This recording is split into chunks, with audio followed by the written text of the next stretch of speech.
I'm finishing up some last minute electrical, doing the outdoor outlet boxes and light boxes. What I did was I put this plywood in here as blocking to hold the outlet, screwed it in with some metal brackets. It's, you know, nice and solid now, right against the metal siding. And I'm going to be drilling a hole through it and using an old work round box. So I'm just getting holes drilled. I'm going to plow one right through here, right through the siding. I think I'm just going to keep it kind of tight over here, away from the seam, and kind of low. I put it higher than I should have, but somewhere in here. Right there? Yep.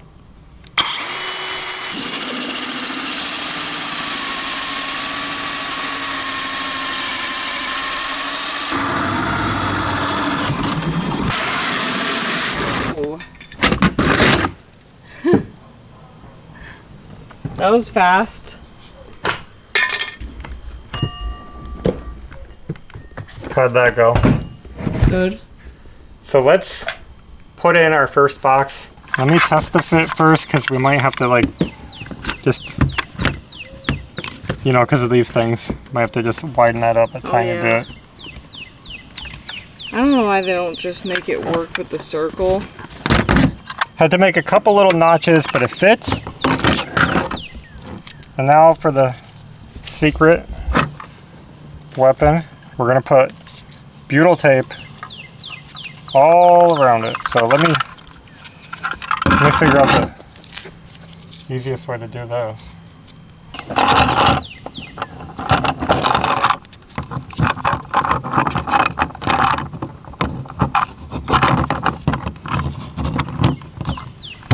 Kind of awkward, but we'll get it.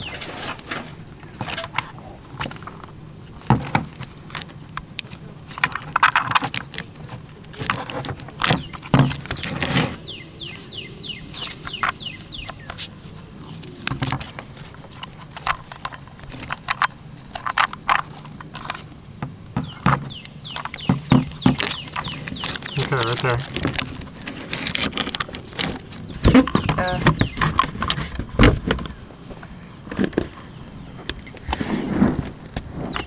This might be a lot to squish in.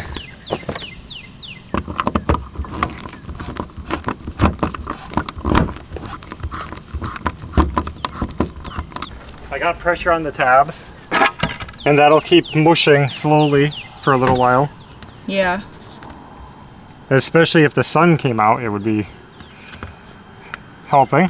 The thing about this is there's extra holes here, and if we need to, I can add more screws into the plywood to squeeze it in even tighter. It might seem like an odd choice to use a round box for an outlet, but honestly, I just couldn't find a good solution here. All the outlet boxes had a flaw one way or another, and this looked like the best way to waterproof it so that water can't get in. It was just right, and I can put an outlet in there. Let me show you.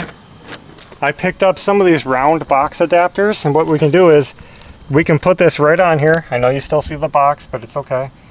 And that will convert it to we can hold an outlet with an outdoor cover on there, and it'll be like that.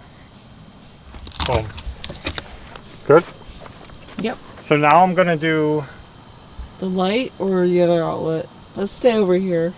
the light is here. Yeah. The problem with the light is there's already a hole there, but the hole's too small and I have to make it slightly bigger. So I gotta do this without like blasting all over the place. Yeah. Do you think you want to use a ladder instead of that? Yeah, I'm a little further away than I should be. Yeah. Because as soon as it starts grabbing, you know what I mean? Yeah. Let's see if I can handle it. Okay, brace myself.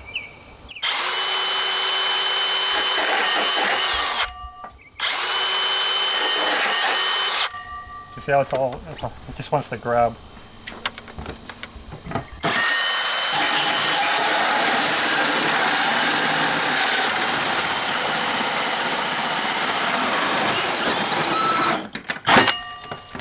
I did it. That actually wasn't too bad. Yeah. This one actually can just squeeze in. So this was where the original outdoor light was. I didn't put it next to the door that close myself. So don't hate me. I would have moved it further away. It's just where it is.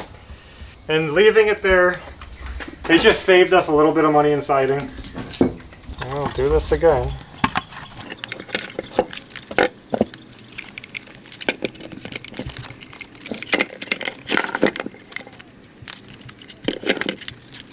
Come on.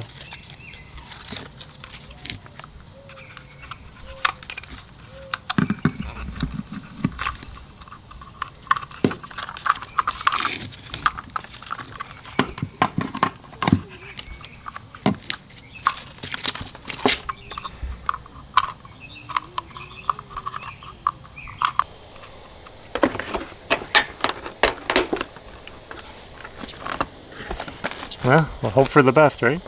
Yep. Look it, guys. Combination screwdriver. Can they see this? Yeah. Combination screwdrivers are a must-have for electrical work. The reason I'm putting all these boxes sideways, even though I would rather the outlets be up and down, is because I feel like sideways is the best orientation for these boxes to not leak. Even if water got into this, it can't go anywhere because it would just spill out and it wouldn't go into the wire holes. Does that make sense? Yeah. Okay. You don't want to do it too tight. Looks like it's kind of bending. These old work boxes aren't typical. These are the best ones I could find. Inside here, it says support of 20-pound fixture in the wall. That's crazy. And one of the big shortcomings of old work boxes is the plastic fins break. Look at these are metal. So we got metal fins, wide flange, extra screw holes if you want to reinforce it. Best I could find. Here's the next outdoor outlet. Got my wooden plate in the wall. Here's the wire. So I'm just going to drill another hole and you guys hopefully will catch it on the outside. If you can figure it out, I'm right in the center of the home. Think you can find it? Let's try.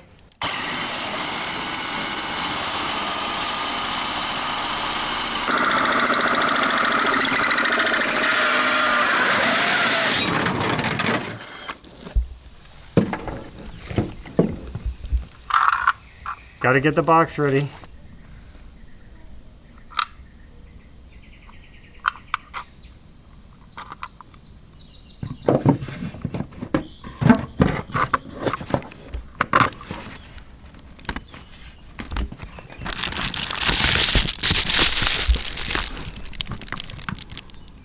Okay, ready?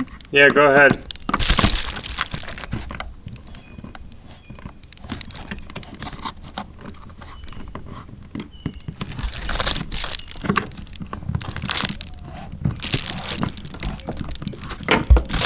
You want it more? No, it looks tight. Does it look good on the outside? Yeah, a lot squished out. It's fine then. I know the lighting isn't great in here today because it's getting late and it's overcast, but we're getting our work done. And here's the last one to do. This is going to be for the porch, for the front light. And we got our panel all installed. It's all the same process. I'm gonna drill my hole, get the box in. So far this is going very well, I'm happy. Let's get it drilled out.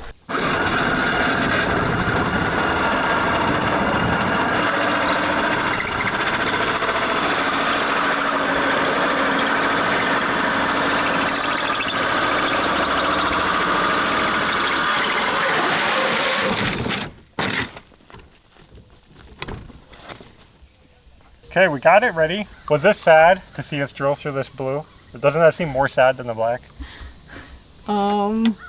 Yeah, maybe.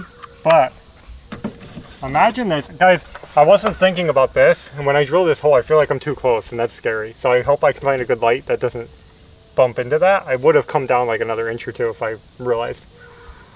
But picture how good this would look with a black outdoor light. Yeah. On the blue. Yeah, that would look nice. That's good. It's good enough for now. Yep.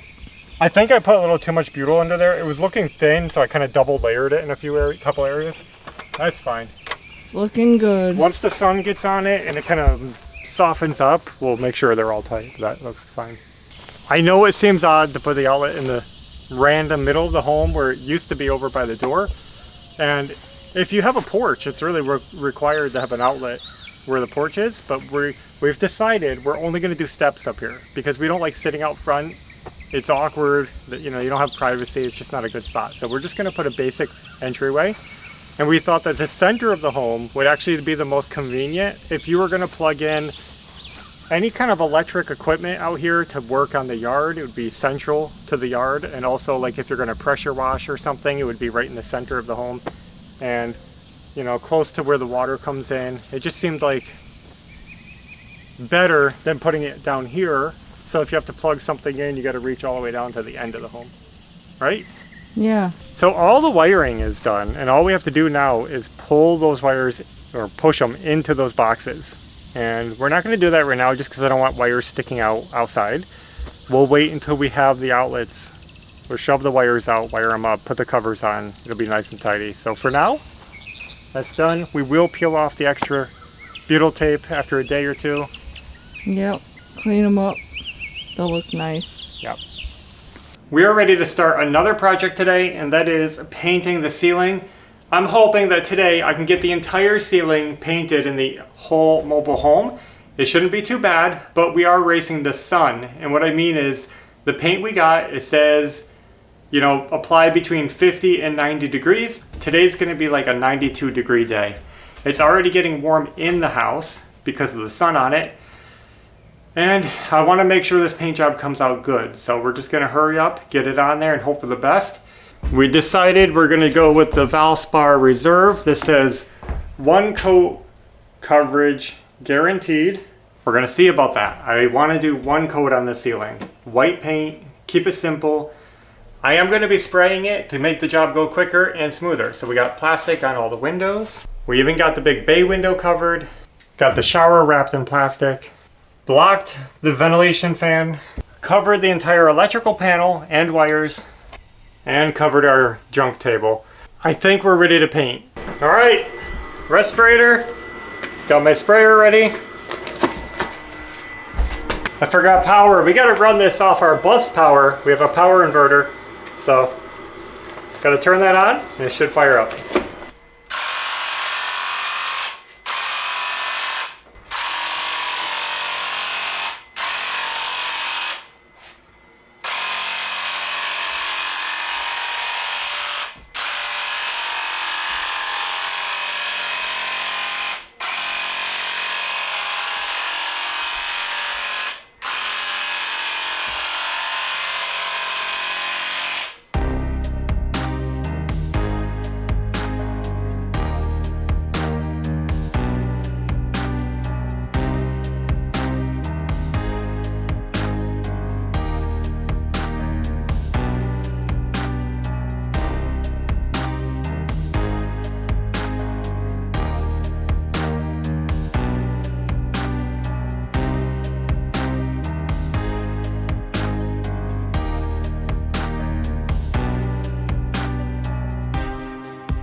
We're making some big progress, but I just ran out of paint before doing this last room. This is literally all we have left. So I only bought 2 gallons of paint, and they say a gallon of paint covers about 400 square feet. This home is about 840 square feet. So I guess that's about accurate. I used a little more paint, went on a little heavy, had my sprayer on high, had my wide fan, because I really wanted to make sure I had a smooth one coat coverage. So I used a little more paint than I probably could have if I went slower, but we ended right about where we should, considering how far paint covers. So I guess we're going to run to the store and buy another gallon. And the reason I didn't buy it to begin with is just because I was thinking, what if? What if we had enough? For whatever reason, it just stretched and went far enough. I didn't want to have to bring back a gallon of paint. And check out the ceiling. I mean, it's looking good. Is it too hot in here for paint? I don't know. It's probably 90 degrees. They say under 90, but we'll hope for the best. It looks shiny, but we didn't intentionally pick a shiny ceiling. I think we went with, what was it? Satin or eggshell? So we got the eggshell finish. We went with eggshell for a couple of reasons. Typically ceilings are pretty flat, matte, but these are a unique ceiling in that they have a wood grain texture. I didn't want them to be glossy, but I didn't want to go full flat. And also flat paint has crystalline silica in it, and they say you shouldn't breathe in crystalline silica because it can cause cancer. But when you get out of the flat matte paints, they don't have the crystalline in it. So I thought I'll just step it up. Safety, why not? I hope it dries a little duller than this. For an eggshell, I want it to look like an eggshell. I want it to look soft. So we'll see after it dries up. If it's shiny, I'm not going to cry about it, but I would prefer it to be softer. Yeah. We will be putting batten strips on these ceilings later on. It's going to cover up all the screws. And they're just going to be small pieces of wood. I don't even know if we're doing 1x4 or 1x2s. I don't even know if we're doing 1x's. I'll have to see what's more affordable, but if they could be thin, I don't even care if they were smaller. Yeah, as long as we can cover the cracks and the screws, that's all we needed to do. Yep. Just like that, I am back with a fresh bucket of paint. We're getting set up. We're going to get this finished.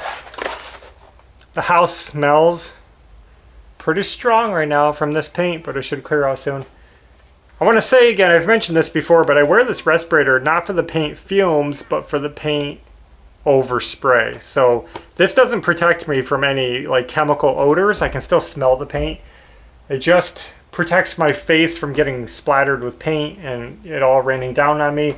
And it protects my nose from breathing in the paint particles.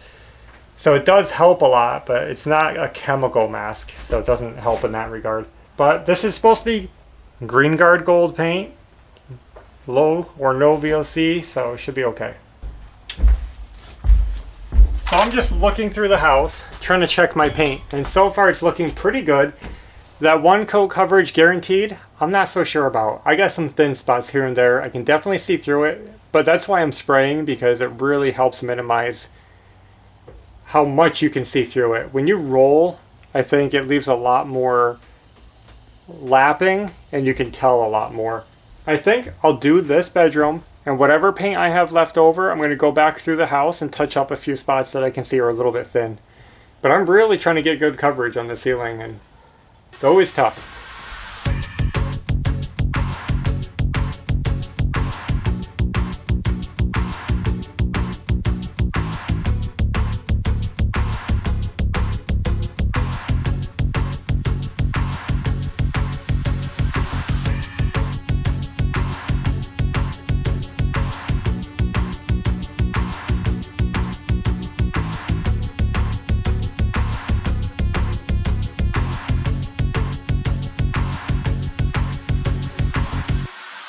Well, there it is. We just finished the last ceiling, the last bedroom. The whole house is painted, and we did it in one day. It took a trip to the store. Now, I'm looking at this ceiling. This is funny. I used up that whole gallon because I went back through the house, and I was like touching up little spots that I thought could be a little thicker. The whole gallon just went. And now that I'm back in this bedroom, I'm seeing spots that should be touched up. So They're good enough. you can't win, but it'll dry good enough. You won't notice it. And we do have to do more painting later, because when we put the battens up, all those battens will have to be painted. And if we have to, we could always touch up little ceiling spots when we're doing that. So I don't even remember what it looked like before, but I guess it looks different now. I would hope so. I mean, does it feel brighter in here? I don't know. I actually feel like it does feel a little brighter. More reflective light. It's hard to tell. The camera's playing games with the lighting, but I guess that's all we have for now. Thanks for watching, and until next time, take care. Bye.